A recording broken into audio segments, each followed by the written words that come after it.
Sumba Opu for its history heritage of the Kingdom of Goa. The four was built around FD Kingdom Goa 17 Diametrin Karang Tumampa.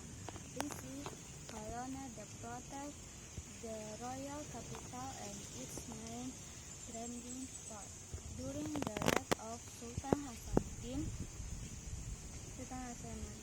Sumba Opu became the center of international trade attracting merchants from Portugal, Spain, India, China, and English.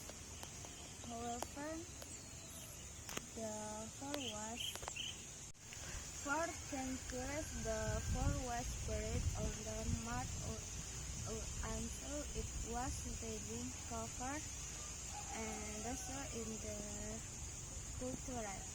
Today, it serves as history and cultural tourism site, featuring traditional house from various ethnic groups in South Sulawesi. Thank you. Thank you, ladies and gentlemen.